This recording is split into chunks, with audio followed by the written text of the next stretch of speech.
Hi everyone. Term 2 has started really well, and I'd like to thank the St Joseph's community for your support with having our students prepared for a smooth start. Our uniform audit has been effective so far, and when worn well, there's no better school uniform going around. So let's continue to reinforce the blazers being worn to and from school, with ties done up, shirts tucked in as they leave the house in the morning.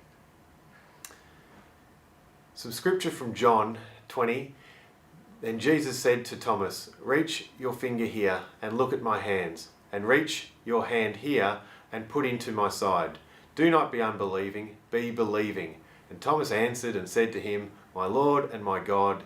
Jesus said to him, "Thomas, because you have seen me, you have believed. Blessed are those who have not seen and yet have believed." In 2019, I had the privilege to go on a Footsteps of Edmund Rice pilgrimage, which took me to Kenya for 9 days to see the current work of the Christian Brothers in and amongst the slums.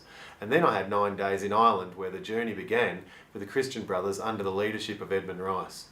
John's doubting Thomas scripture that I just read before, post-Easter, resonates with me, as sometimes we as people need to see to believe.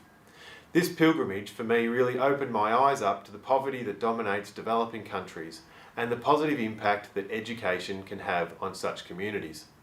I was able to see the places where Edmund Rice grew up, where he worked, and where he set up multiple schools around Ireland. Seeing these places helped me better understand the story of Edmund Rice and commit to the EREA ethos each and every day. Believing for young people, however, is a notion that they often cannot find peace with. They live in a fast-paced, ever-progressive world hinged on scientific theory and evidence. It is becoming harder and harder for them to believe something that they cannot see. Edmund Rice Day allows us to further unpack the teachings of Jesus and Edmund Rice that aims to give them hope in their faith and allow them to open themselves fully to the communion that they share with God, even when they are sometimes blind to it. By fundraising $30 each or $50 per family, our students are taking a step towards helping others and believing that they can make a difference. We look forward to a terrific Edmund Rice Day on May 13. We wish our Year 12s all the best this week as they embark on the Year 12 renewals, which sees them head to leafy destinations around the state with minimal distractions. They will all have time to stop and reflect on their journeys thus far and look at who they are now and plan and discuss who they want to be in the future. The staff will all share personal reflections linked to the EREA touchstones, and it is a truly special time for the Year 12s. Finally, I'd like to welcome the following teachers to the community for Term 2. Michael Diamond, Andrew Reid, Andrew Clements, Michael Pritchard and Julia Mitchell. We also welcome back Jason O'Connell from leave. I'd like to also welcome the following support staff to the college this term.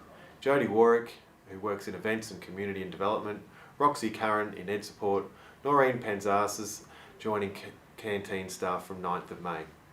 We also offer a belated welcome to staff who joined us during Term 1, that is being Crystal Priestley as a teacher, Todd White as a tutor, Oscar Irwin, Ethan Wright and Matthew O'Brien as part of our Ed Support team.